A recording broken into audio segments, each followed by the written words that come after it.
الحمد لله نحمده ونستعينه ونستغفره ونؤمن به ونتوكل عليه ونعوذ بالله من شرور أنفسنا ومن سيئات أعمالنا من يهده الله فلا مضل له ومن يضلل فلا هادي له ونشهد أن لا إله إلا الله وحده لا شريك له ونشهد أن سيدنا ومولانا محمدا عبده ورسوله وصلى الله تبارك وتعالى عليه وسلم تسليما كثيرا كثيرا أما بعد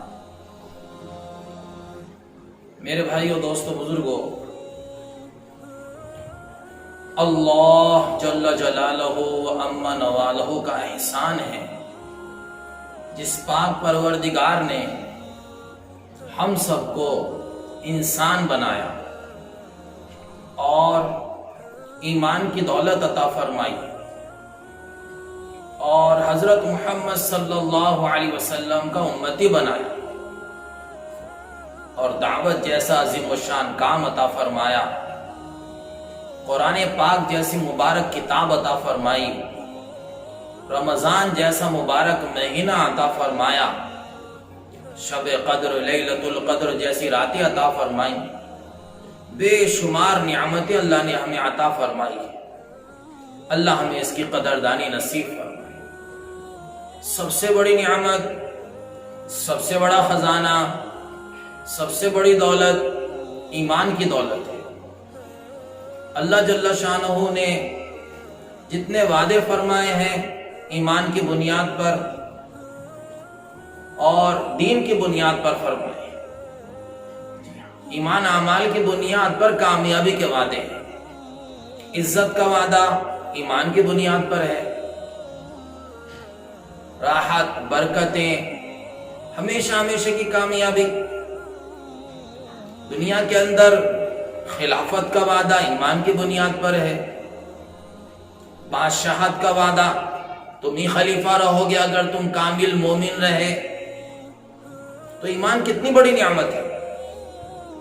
دنیا آخرت کے سارے مسائل حل ہوں گے تو ایمان کی بنیاد پر، موت کا مسئلہ آسان ہوگا تو ایمان کی بنیاد پر، قبر کا مسئلہ آسان ہوگا تو ایمان کی بنیاد پر، قیامت کے دن کا مسئلہ ہے آسان ہوگا تو ایمان کی بنیاد پر، صراط ہے، حساب و کتاب ہے، اللہ کے سامنے کھڑا ہونا ہے، تو ایمان کتنی بڑی نعمت ہے، ہر جگہ کام آنے والی چیز ہے ایمان۔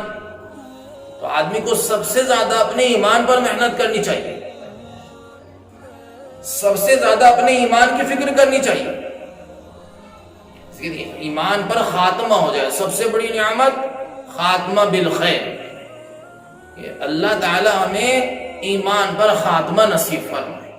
بڑے بڑے اللہ والے ڈرتے چلے گئے، بڑے بڑے اللہ والے روتے چلے گئے ایمان کے اعتبار سے۔ صحابہ کتنے فکر مند، حضرت حنظلہ رضی اللہ تعالی عنہ اپنے ایمان کے بارے میں کتنے فکر مند کہ اللہ کے رسول صلی اللہ علیہ وسلم کی مجلس اقدس سے گھر تشریف لائے، بچوں کے ساتھ، بیوی کے ساتھ ہنسنا بولنا شروع ہو گیا تو فکر مند ہو گئے، اور گھر سے کہتے ہوئے نکلے حنظلہ تو منافق ہو گیا، حنظلہ تو منافق ہو گیا۔ حضرت ابوبکر صدیق رضی اللہ تعالی عنہ راستے میں ملے کہ کیا ہوا حنظلہ، سبحان اللہ کیا کہہ رہے ہو؟ کہ جب ہم رسول پاک صلی اللہ علیہ وسلم کی خدمت میں ہوتے ہیں تو ہماری کیفیات کچھ اور ہوتی ہیں، اور جب ہم گھروں پر آ جاتے ہیں تو وہ کیفیات جاتی رہتی ہے۔ تو فرمایا یہ تو ہمارے ساتھ بھی ہوتا ہے، تو چلو رسول اللہ صلی اللہ علیہ وسلم کی خدمت میں۔ تو دونوں تشریف لے گئے، جا کر عرض کیا تو پیارے نبی صلی اللہ علیہ وسلم نے فرمایا کہ اے حنظلہ یہ کیفیات جو ہیں یہ کبھی کبھی میں اثر ہوتی ہیں، گاہے دنیاوی ضرورتیں بھی انسان کے ساتھ لگی ہوئی ہیں۔ بہرحال صحابہ ایمان کے بارے میں کتنے فکر مند تھے، ہمارا کیا حال ہے؟ میں نے عرض کیا بڑے بڑے اللہ والے ڈرتے چلے گئے، روتے چلے گئے، کانپتے چلے گئے۔ امام احمد بن حنبل رحمت اللہ علیہ کتنے بڑے عالم ہیں، اللہ نے کتنا علم عطا فرمایا، اور کیسے قرآن کے عاشق ہیں، کیسے قرآن کی تلاوت کرتے تھے، واقعات کتابوں میں بھرے ہوئے ہیں۔ اللہ تعالیٰ ہمیں پڑھنے کی، سننے کی، سمجھنے کی، عمل کرنے کی توفیق دے۔ تو میرے بھائیوں، دوستوں، بزرگوں، دنیا سے جانے کا وقت قریب آیا تو لوگوں نے کلمہ تلقین کرنا شروع کیا، لا الہ الا اللہ محمد الرسول اللہ۔ تو امام صاحب فرماتے ہیں ابھی نہیں، ابھی نہیں۔ سب لوگ حیران ہیں کہ لوگ کلمہ تلقین فرماتے ہیں اور امام صاحب کہتے ہیں ابھی نہیں۔ تو غور کریں کیا کیفیات ہوں گی۔ تو لکھا ہے کتابوں میں کہ جب افاقہ ہوا، ہوش آیا، تو بیٹے نے پوچھا ابا جان کیا بات ہے، لوگ کلمہ تلقین کرتے ہیں، آپ کہتے ہیں ابھی نہیں، ابھی نہیں۔ تو فرمایا بیٹا ان کو نہیں کہتا، شیطان میرے سامنے کھڑا ہوا ہے، وہ مجھ سے کہتا ہے احمد تو میرے ہاتھ سے بچ گیا، تو میں اس سے کہہ رہا تھا ابھی نہیں، جب تک میرا خاتمہ ایمان پر نہ ہو جائے تیرا کوئی بھروسہ نہیں۔ تو آخری دم تک شیطان محنت کوشش کرتا ہے ایمان کے چھیننے کے لیے۔ اللہ تعالیٰ ہماری حفاظت فرمائے۔ تو ایمان سب سے بڑی نعمت ہے، سب سے بڑا خزانہ ہے، اور سب سے بڑی دولت ہے۔ اللہ تعالیٰ ہمیں سب کو ایمان کی، دین کی محنت کے لیے قبول فرمائے۔ میرے بھائیوں، دوستوں، بزرگوں، دین زندگی میں جو آتا ہے وہ محنت سے آتا ہے، اور جب دین زندگیوں میں آتا ہے تو رحمتیں، برکتیں بھی زندگیوں میں آتی ہیں، کہ دین رحمتیں لے کر آتا ہے اور دین برکتیں لے کر۔ اگر ہم چاہتے ہیں ہمارے گھروں میں برکتیں ہوں، ہمارے کاروبار میں برکت ہو، ہماری دنیا آخرت بنے، تو ہمیں دیندار بننا ہوگا۔ دین زندگی میں آ جائے، اللہ کے احکامات زندگی میں آ جائیں، پیارے نبی صلی اللہ علیہ وسلم کے طریقے زندگی میں آ جائیں، اس کے لیے ایمان کی محنت ہے کہ اللہ کی عظمت اور بڑائی اور قدرت کا یقین دلوں میں اترے، اللہ کے احکامات زندگی میں آئے۔ اب اللہ کے احکامات کو سمجھنا، اس کا علم حاصل کرنا، کہ علم ایک فن ہوتا ہے، ایک علم ہوتا ہے۔ یہ دنیاوی جتنے اسباب ہیں ان کا علم حاصل کرنے سے فن کہتے ہیں، کہ انجینئرنگ کا علم ہے، ڈاکٹر کا علم ہے، اور اسباب کا علم ہے، یہ فن ہے، اور فن فنا ہو جانے والا ہے۔ اصل علم وہ ہے جو اللہ سے جوڑ دے، اصل علم وہ ہے جس سے اللہ کی معرفت پیدا ہوتی ہو، زندگی کا مقصد سمجھ میں آتا ہو، مجھے اللہ نے کیوں پیدا کیا، اس کا علم، میں دنیا میں کیوں آیا ہوں، اس کا علم، مجھے کہاں جانا ہے، اس کا علم، موت پر میرا کیا ہوگا، اس کا علم، قبر میں کیا ہوگا، اس کا علم، قیامت کے دن کیا ہوگا، اس کا علم۔ 3 سوال قبر کے ہیں، سیکھے؟ 5 سوال قیامت کے دن کے ہیں، سیکھے؟ نہیں سیکھا، سیکھنے کی نیت کریں، علماء کرام کے پاس جانا شروع کریں، اپنے مشائخ، اپنے علماء کرام، ان کی خدمتوں میں جانا، یہ ہماری سب سے بڑی ضرورت ہے۔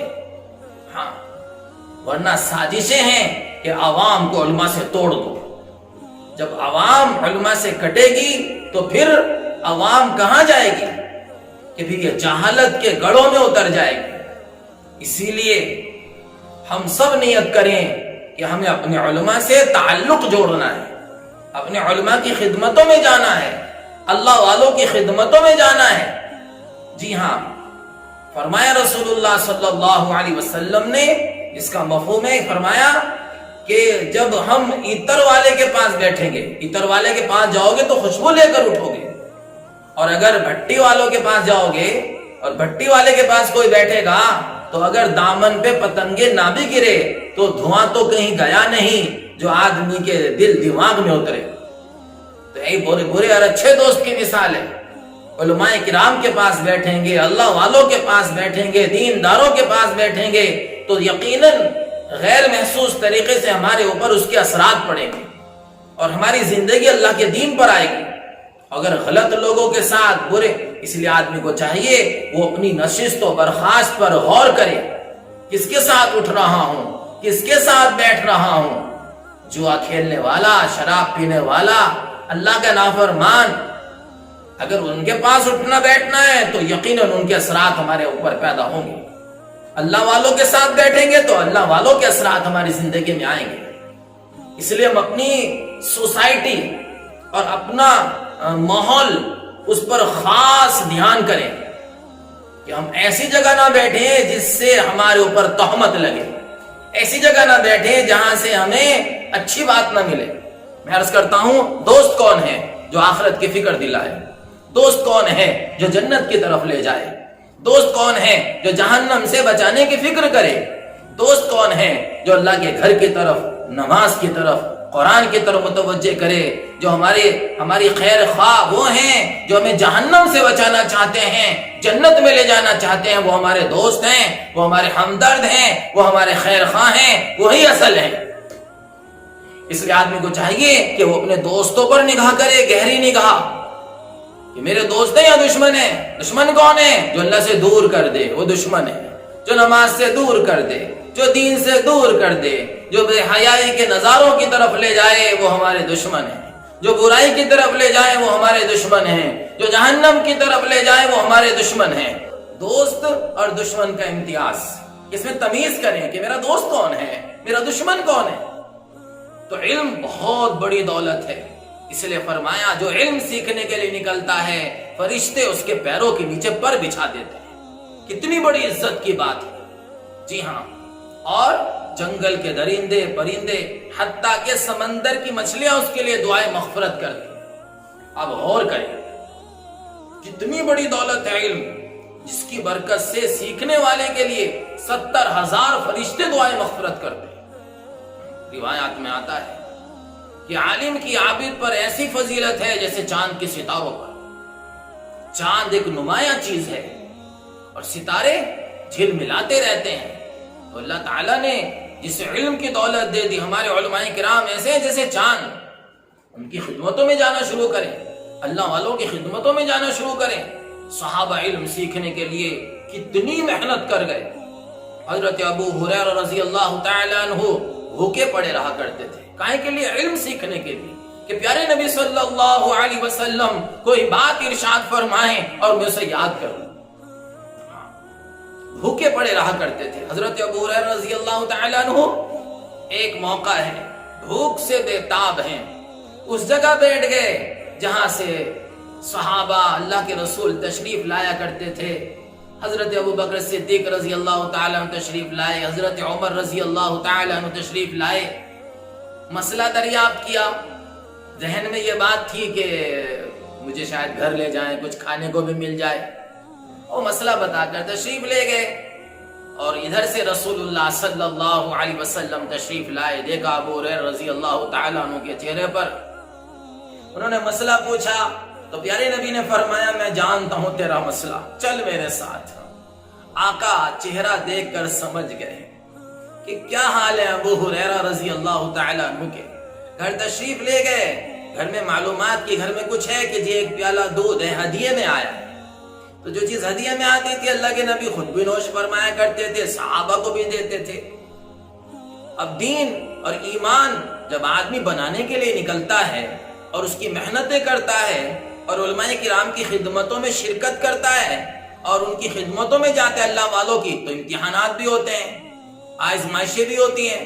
ابو ہریرہ رضی اللہ تعالیٰ عنہ پیالہ دیکھ کر خوش ہو گئے، چلو کام بنا، اللہ کے نبی خود بھی پیئیں گے، مجھے بھی پلائیں گے۔ لیکن امتحان شروع ہو گیا، ابو ہریرہ صفہ والوں کو بلا لاؤ۔ اب کون ہے صفہ والے؟ مسجد نبوی کے سامنے ایک چبوترا تھا جہاں صحابہ دین سیکھنے کے لیے پڑے رہا کرتے تھے۔ تو اب ابو ہریرہ رضی اللہ تعالیٰ عنہ فرماتے ہیں یہ آزمائش بڑی گراں گزری، مجھے خیال آیا کہ اللہ کے نبی مجھ سے کہہ رہے ہیں بلا کر لاؤ، تو جب میں بلاؤں گا سارے آئیں گے، اور جب سارے آئیں گے مجھ سے کہیں گے پلا، تو جب میں پلانا شروع کروں گا میرا نمبر تو سب سے آخر میں جائے گا، پتہ نہیں بچے گا کہ نہیں بچے گا۔ لیکن کلمہ اس بات کا پڑھا تھا، ایمان لائے تھے اللہ اس کے رسول پر، اطاعت کا وعدہ کیا تھا، ہم ہر حال میں مانیں گے، جی چاہے تو مانیں گے، جی نہ چاہے تو مانیں گے، کھا کر ماننی پڑی تو کھا کر مانیں گے، بھوکے رہ کر ماننی پڑی تو بھوکے رہ کر مانیں گے، حتیٰ کہ اگر پیٹ پر پتھر باندھنے پڑے تو پیٹ پر پتھر باندھ کے اللہ رسول کی مانیں گے، ہر حال میں مانیں گے۔ اللہ کرے ہر مسلمان اس کا فیصلہ کر لے۔ تو کیا ہوا؟ قدم اٹھے ہیں اطاعت میں، فرما برداری میں، اور جب قدم اٹھے ہیں تو وہی ہوا، بلایا، سارے آئے۔ جب سارے آگے اللہ کے نبی نے فرمایا ابو ہریرہ پلاؤ، پلانا شروع کیا۔ ایک نے پیا، 2 نے پیا، 10 نے پیا، 20 نے پیا، 50 نے پیا، پورے 70 کے 70 نے پیا، اور پیالہ دودھ سے بھرا ہوا۔ اللہ کے نبی صلی اللہ علیہ وسلم نے چہرہ دیکھا، ابو ہریرہ اب کون باقی؟ اب تو میں اور تو ہی باقی ہیں کہ جی یا رسول اللہ، ابو ہریرہ پیو۔ ابو ہریرہ رضی اللہ عنہ نے پیا، پی کر پیش کیا، فرمایا اور پیو۔ پھر پیا، پھر پی کر پیش کیا، فرمایا اور پیو، اور بار بار فرماتے رہے پیو۔ ابو ہریرہ رضی اللہ تعالیٰ عنہ فرماتے ہیں یا رسول اللہ اب جگہ نہیں ہے، اب یہاں تک ہو گیا، اب جگہ نہیں ہے۔ تو پھر اللہ کے رسول صلی اللہ تبارک و تعالیٰ علیہ وسلم نے نوش فرمایا۔ تو یہ دین سیکھنے کے لیے، قرآن سیکھنے کے لیے، اللہ کا علم سیکھنے کے لیے بھوکے پڑے رہا کرتے تھے۔ ابو ہریرہ رضی اللہ تعالیٰ عنہ کی قربانی رنگ لائی۔ پھر ابو ہریرہ رضی اللہ تعالیٰ عنہ ایک علاقے کے گورنر بنے، اور پھر عشاء کی نماز کے بعد فرماتے تھے آج کھانا ابو ہریرہ کے گھر ہوگا، چلو بھائی، سب کو لے جاتے تھے۔ جس عورت کے غلام تھے پھر بعد میں وہ عورت ان کے نکاح میں آئی۔ میرے بھائیو، دوستو، بزرگوں، اللہ کے احکامات، رسول اللہ صلی اللہ علیہ وسلم کے طریقے حقیقت کے ساتھ ہماری زندگی میں آ جائیں۔ ہم سب اس کے لیے نیت کریں اور آج سے فیصلہ کریں کہ انشاءاللہ ثم انشاءاللہ قرآن پاک کو اور حدیث پاک کو سامنے رکھ کر زندگی گزاریں گے۔ اللہ تعالی ہم سب کو عمل کی توفیق عطا فرمائے۔ مزید بیانات کے لیے چینل کو سبسکرائب کریں۔